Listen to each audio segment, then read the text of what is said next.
நாம் தொடர்ந்து வெளிப்பாடுகளை பேசி வருகிறோம்.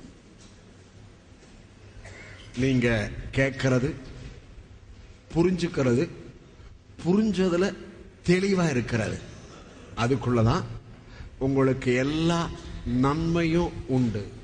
கேட்கறதுனால விசுவாசம் வரும், ஆனா புரிந்து கொள்ளுதலையும் உங்களுக்கு ஆசீர்வாதம் சொல்லுகிறது.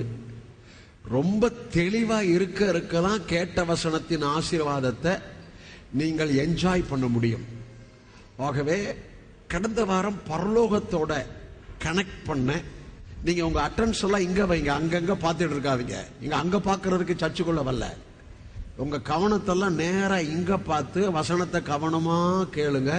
அதான் உங்களுக்கு ஆசீர்வாதம். மறுபடியும் சொல்றேன், நேரா என்ன பாருங்க. கரத்தை உயர்த்தி சொல்லுவோம். ஓகே, கடந்த வாரம் உங்களை பரலோக கனெக்ஷன் வேத வசனத்துக்குள்ள எடுத்து காண்பித்தேன். என்ன காமிச்சேன்? மனம் திரும்ப அவசியம் இல்லாத 99 நீதிமான்களை பார்க்கிலும் மனம் திரும்புகிற ஒரே ஒரு பாவி நிமித்தம் பரலோகத்தில் மிகுந்த சந்தோஷம் உண்டாயிருக்கும். அதாவது நம்ம இயேசுவை ஏற்றுக்கொண்ட உடனேயே பரலோகத்தில் சந்தோஷம் உண்டாயிருச்சு. இயேசுவை ஏற்றுக்கொண்ட உடனேயே பரலோகத்தோட நமக்கு கனெக்ஷன் உண்டாயிருச்சு என்று வசனத்தை காண்பித்தேன். இந்த பரலோக கனெக்ஷன் எதுல என்று காண்பித்தேன். அதை மறுபடியும் சொல்ல விரும்புகிறேன். பரலோக கனெக்ஷன் முதலாவது இயேசுவின் முதல் பிரசங்கம், மனம் திரும்புங்கள், பரலோக ராஜ்யம் சமீபமாக இருக்கிறது. ஆகவே பரலோக கனெக்ஷன் எதுல? மனசு தேவனிடத்தில் திரும்புகிறது, அதான் பரலோக connection.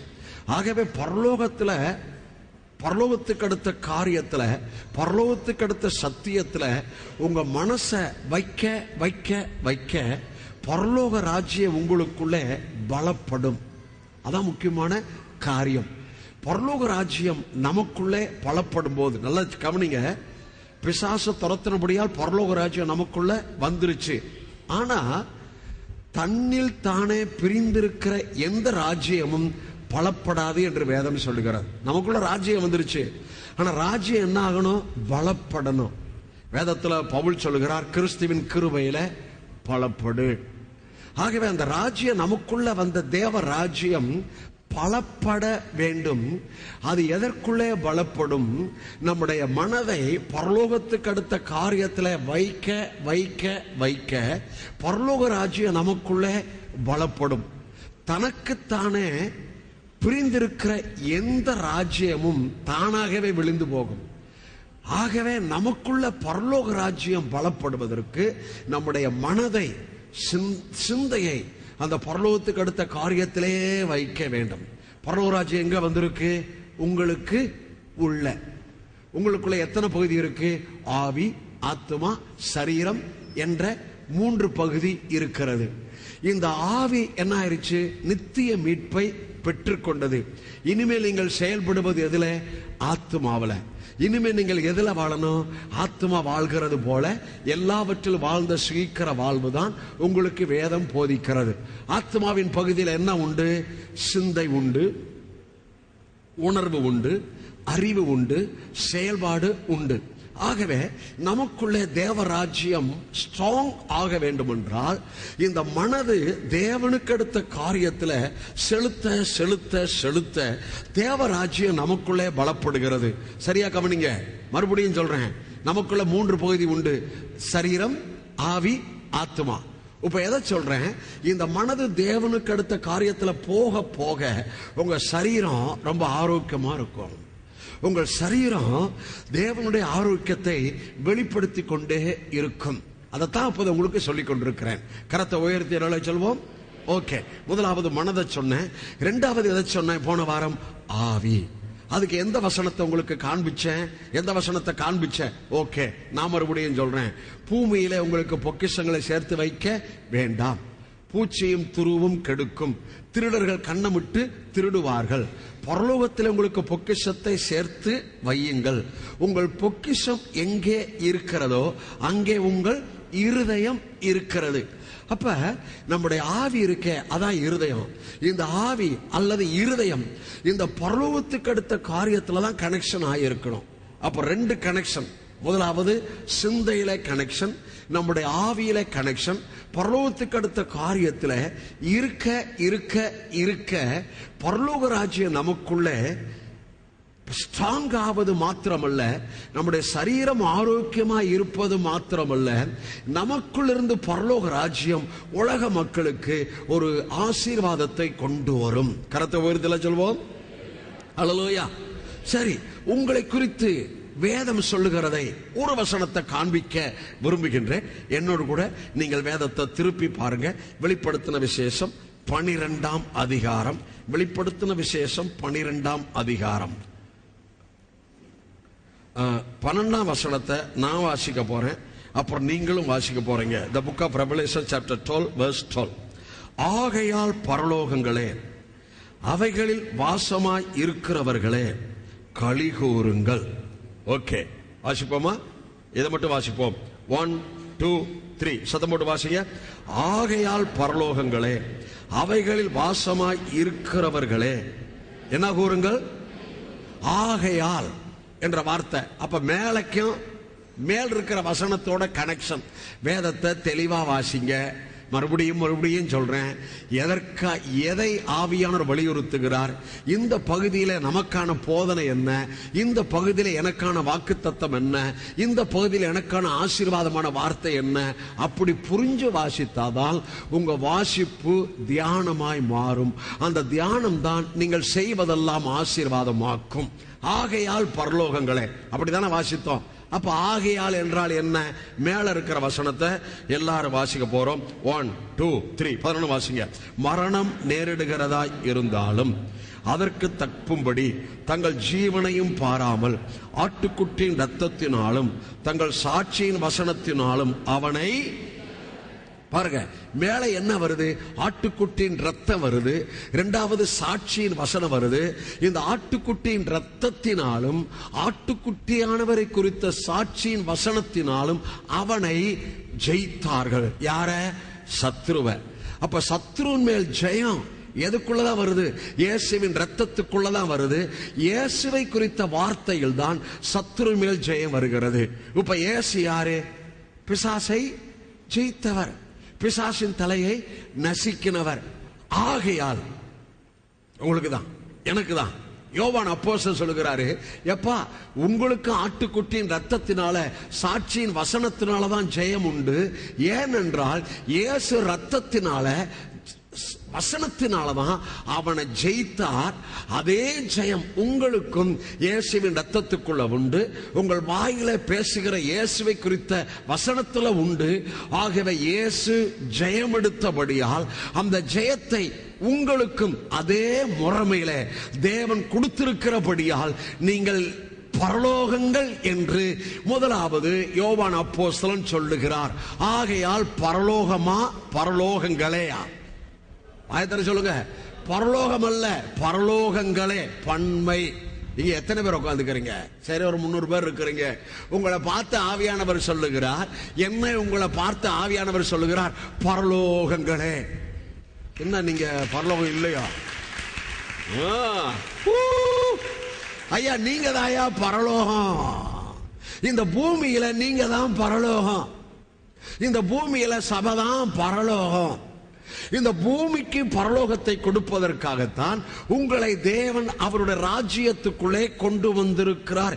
You are under the God's kingdom. நீங்கள் தான் பரலோகங்கள். ஆகவே என்ன செய்யணுமா? ஆளுங்க தலையில கை வச்சு, ஐயா நான் என்ன பண்றேன்னு தெரியலையா, எவ்வளவு நாளையா நான் இப்படி இருப்பேன், புலம்புங்க. No brother, no sister. ஆகையால் பரலோகங்களே களி கூறுங்கள்.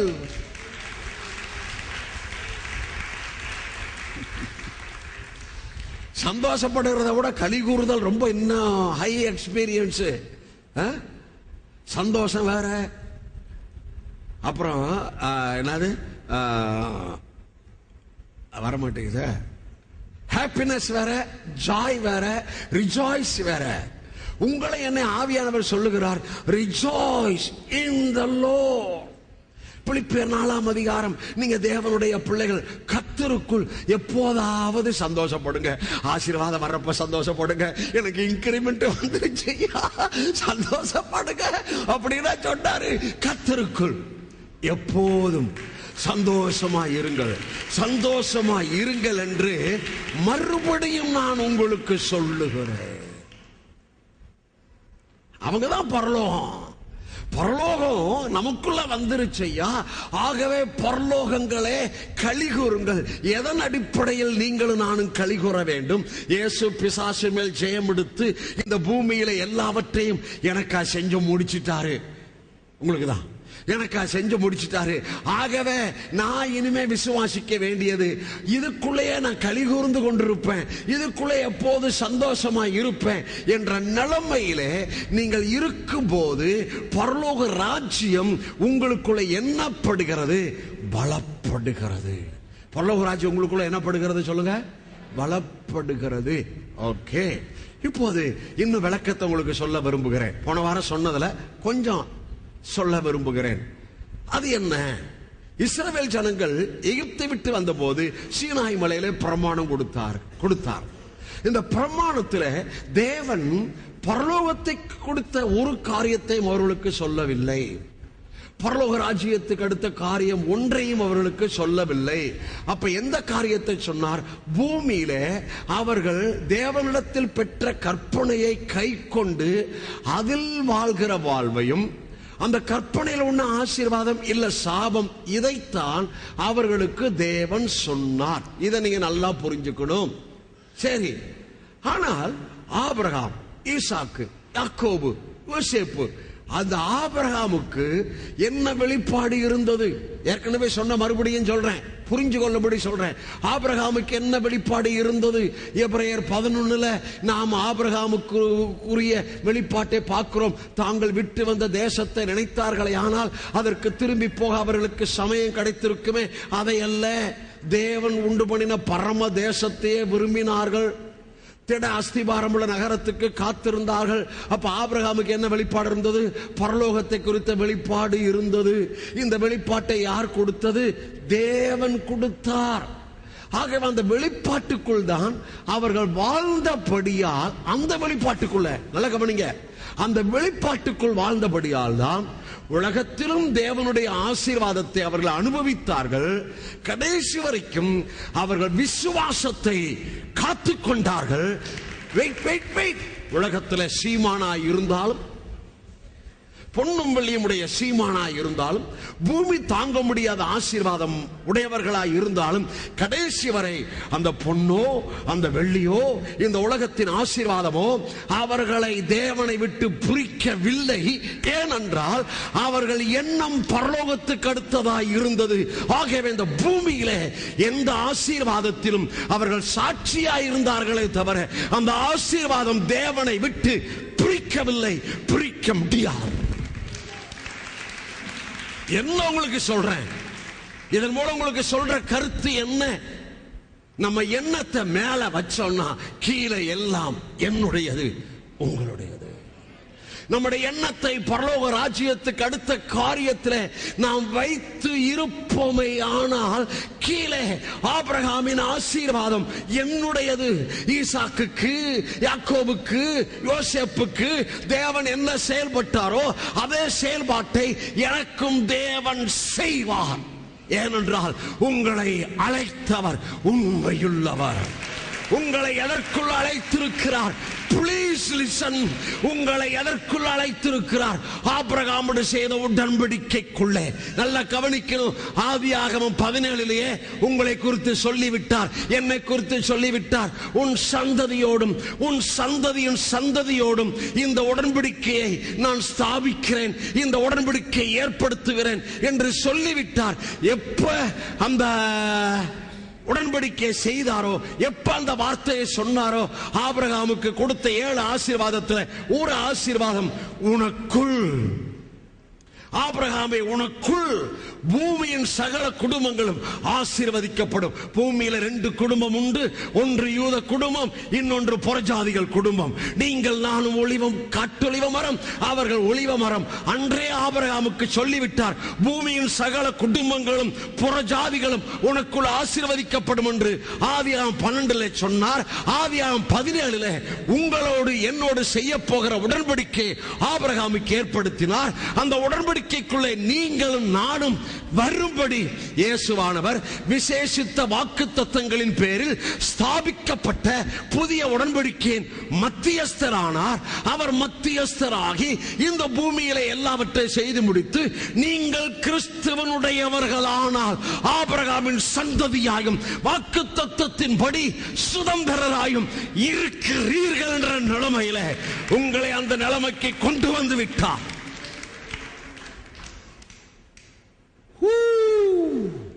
கரத்தை உயர்த்தி எத்தனை புரிஞ்சுக்கிட்டீங்க? ஐயா, ஏசு என்ன ஜெபம் பண்ணாரு? ஜெபம் பண்ண கற்றுத்தாரோம். பரமண்டலங்களில் இருக்கிற எங்கள், நம்ம பிதா எங்க இருக்கிறாரு? பரமண்டலத்தில். தேவன் வானத்தில் இருக்கிறார். பரமண்டலங்களில் இருக்கிற எங்கள் பிதாவே, உம்முடைய நாமம் பரிசுத்தப்படுவதாக, உம்முடைய ராஜ்யம் வருவதாக. உம்முடைய நாமம் பரிசுத்தப்படுவதாக, உம்முடைய ராஜ்யம் வருவதாக.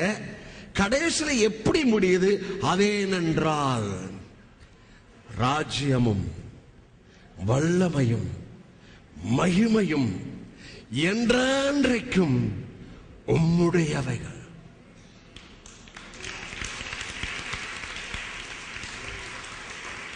ராஜ்யம் அவருடையது, மகிமை அவருடையது, வல்லமை அவருடையது, பூமியும் அதன் நிறைவும் அவருடையது, பூமியின் குடிகள் அவருடையவர்கள், பொன்னும் அவருடையது, வெள்ளியும் அவருடையது. நீங்களும் நானும் கிரயத்துக்கு கொல்லப்பட்டபடியால் அவருடைய குமாரனும் அவருடைய குமாரத்தியுமாய் இருக்கிறோம். ஆகவே நன்றாய் கவனிங்கள்.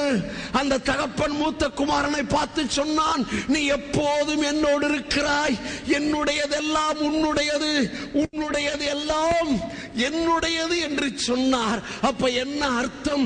நம்ம எப்போதும் பரலோக ராஜ்யத்துக்கு அடுத்த காரியத்திலே பிதாவோடைய அவருடைய வார்த்தையோடைய என்னுடைய சிந்தையை நான் பொருத்திக் கொள்வேனே ஆனால், I fix my mind, I set up my mind, I fix it up my mind with the heavenly things. அப்படிதான் நான் இருக்கிறேன். அதனால உங்களுக்கு இப்படி பேச முடியுது. இது கர்த்தர் கொடுத்த வெளிப்பாடு. உங்களை வெளிப்பாட பேசிட்டு வர்றேன். கரத்தை உயர்த்தி ஹல்லேலூயா. அவருடையதெல்லாம் என்னுடையதா அப்படியே வெளிப்பட்டுக்கிட்டே இருக்கும். அவருடையதெல்லாம் என்னுடையதாய் வெளிப்பட்டு கொண்டே இருக்கும். அதுக்காக நீங்க அப்பா என்ன ஆண்டவரே என்னமோ உபவாசம் பண்ணணும் போல இருக்கு. உபவாசம் பண்றவங்க பண்ணுங்க. அதை விட மேல, அதுக்கு மேல உபவாசத்தை சொல்றேன். இந்த மைண்டுக்கு மைண்ட் செட்டப். கரத்தை உயர்த்தி ஹல்லேலூயா, ஹல்லேலூயா, ஹல்லேலூயா. பரமண்டலங்கள் இருக்கிற எங்கள் பிதாவே, உம்முடைய ராஜ்யம். காலையில எந்திரிச்சு பரமண்டலுக்கு எங்கள் பிதாவேன்னு தோத்திரம் பண்ணுங்கய்யா. உம்முடைய ராஜ்யம் எனக்குள்ளே பலப்படுவதாக. உம்முடைய ராஜ்யம் என் மூலம் எங்கள் தேசத்துக்கு கடந்து போவதாக. Let your kingdom pass through me to my nation. Let the people see the God's kingdom which is strongly established in me through the finished work of Jesus. Hallelujah, hallelujah, hallelujah. பரலோக connection இப்ப பேசிட்டு இருக்கிறேன். இயேசு மலைப்பிரசங்கம் பண்ணாரு. மலைப்பிரசங்கம் பண்ணிட்டு எப்படி முடிச்சார் என்றால், எப்படி முடிச்சாரு? யாராவது ஒருத்தர் சொல்லுங்க. எஸ்தர் சொல்லுவே, பார்த்து சொல்றியா? சரி, டைம் தர்றேன். சரி, ஓகே, நான் ரொம்ப பேசணும், 1 hourல முடிக்கணும். நான் சொல்றேன், எப்படி முடிச்சாரு ஐயா? பரலோகத்தில் இருக்கிற உங்கள் பிதா. இப்ப சொல்லி முடிப்பீங்களே, பூரண சர்க்குணராய் இருக்கிறது போல. நம்ம கனெக்ஷன் ஃபாதரோட, நம்ம கனெக்ஷன் பரலோகத்துக்கிற பிதாவோட. இயேசு யார பிரீச் பண்ணாரு? இயேசு தேவராஜ்யத்தை பிரீச் பண்ணாரு. இயேசு பரலோகத்தில் இருக்கிற பிதாவை பிரீச் பண்ணாரு. இயேசு நியாயப்பிரமாணத்தை பிரீச் பண்ணாரா? இயேசு மோசே சொன்னதை பிரீச் பண்ணாரா? No, never at all. I speak the revelation.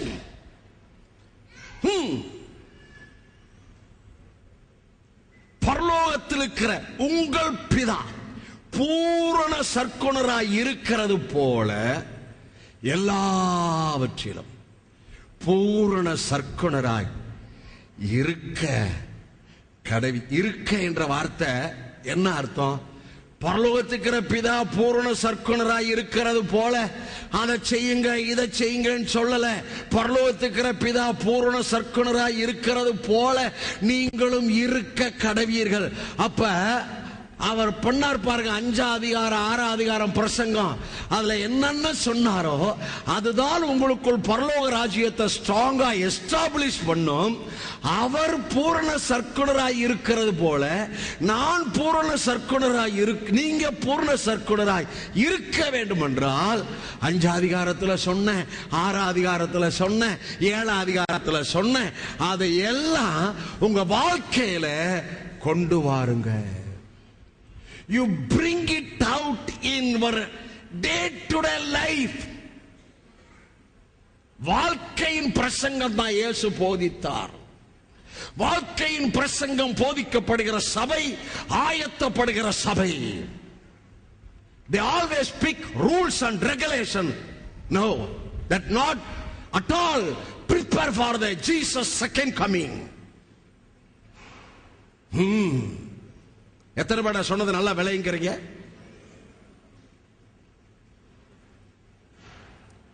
நல்லா கவனிங்க.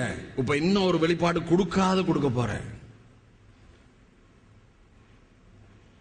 சீனாய் மலையில பிரமாணத்தை பெற்றவர்களுக்கு பரலோக ராஜ்யத்தை குறித்து தேவன் சொல்லல அப்படின்னு. கரெக்டா? பரலோக ராஜ்யத்தை குறித்த வெளிப்பாடு இல்ல. பாலும் தேனும் ஓடுகிற தேசத்துக்கு கொண்டு போய் சேர்ப்பேன். தேசம் பரலோகத்தை குறித்து அவங்களுக்கு சொல்லவே இல்லை. தேசம் அவங்களுக்கு 10 கற்பனையை கொடுத்தார். நல்லா கவனிங்க, முக்கியமான வெளிப்பாடு. அந்த 10 கற்பனையில முதல் 4 கற்பனை தேவனுக்கு அடுத்தது. அடுத்த 6 கற்பனை மனுஷனுக்கு அடுத்தது அல்லது பிறனுக்கு அடுத்தது. முதல் 4 கற்பனை தேவனுக்கு அடுத்தது. உன் தேவனாய் கர்த்தர் என்று வேற தேவர்கள் உனக்கு உண்டாயிருக்க வேண்டாம். தேவனுக்கு அடுத்தது. ஓய்வு நாளை பரிசுத்தமாய் ஆசரிப்பாயாக. கரெக்டா? தேவனுக்கு அடுத்தது. என்னில் அன்பு கூர்ந்து என் கற்பனை கை கொள்கிறவர்களுக்கு 1000 தலைமுறை மட்டும் இரக்கம் செய்கிறவராய் இருக்கிறேன். தேவனுக்கு அடுத்தது. தேவனுடைய நாமத்தை வீணிலே வழங்காதிருப்பாயாக. தேவனுக்கு அடுத்தது. அடுத்த 6 கற்பனை மனுஷனுக்கு அடுத்தது, பிறனுக்கு அடுத்தது. உன் தகப்பனையும் தாயும் கணம் மனுஷனுக்கு அடுத்தது. அதே மாதிரி 6 கற்பனை வீட்டுல போய் வாசித்து பாருங்க.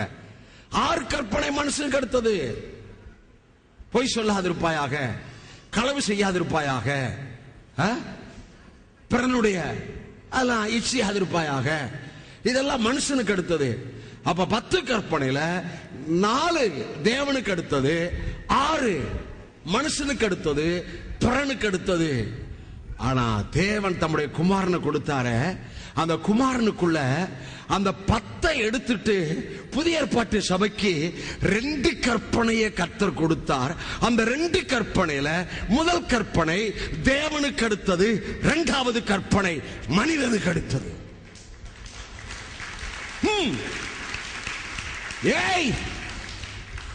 முதல் கற்பனை, உன் தேவனாகிய கர்த்தரிடத்திலே உன் முழு ஆத்துமாவோடும் உன் முழு பலத்தோடும் உன் முழு சிந்தையோடும் அன்பு கூறுவாயாக.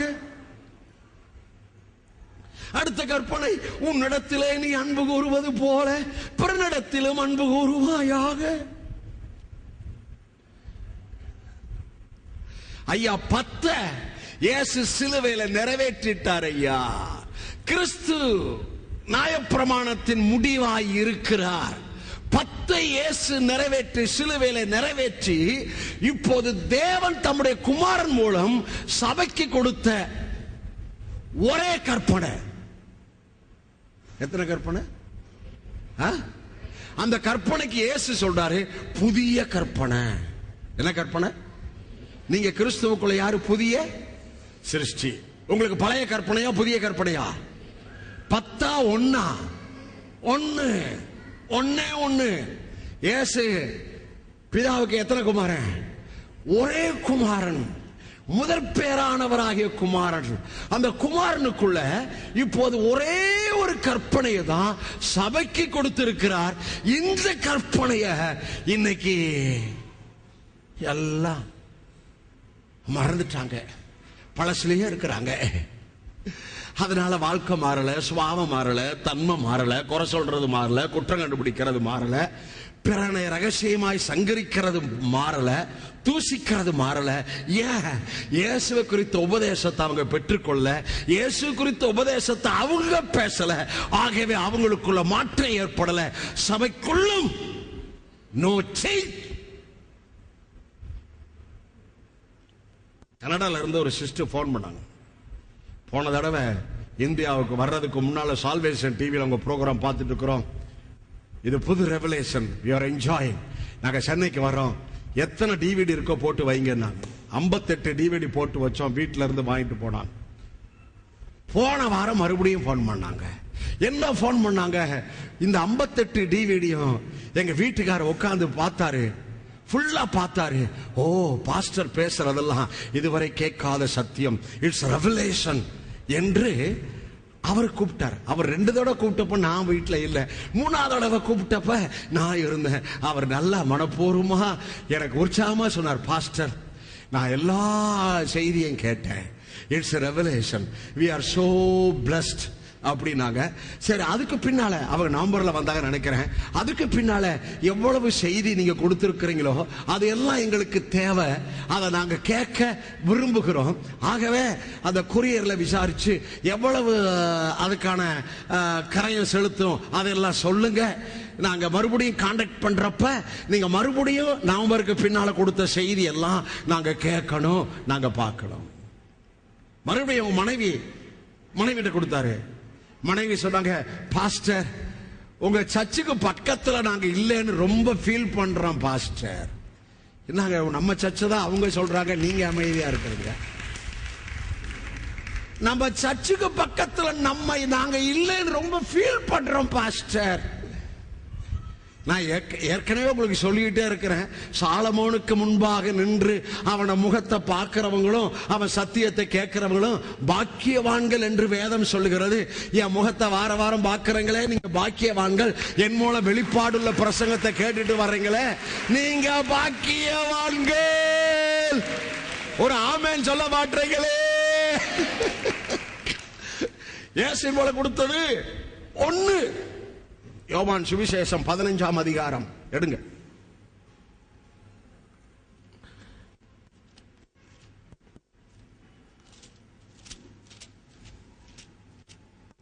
எடுத்தாச்சா? யோவான் சுவிசேஷம் 15ஆம் அதிகாரம்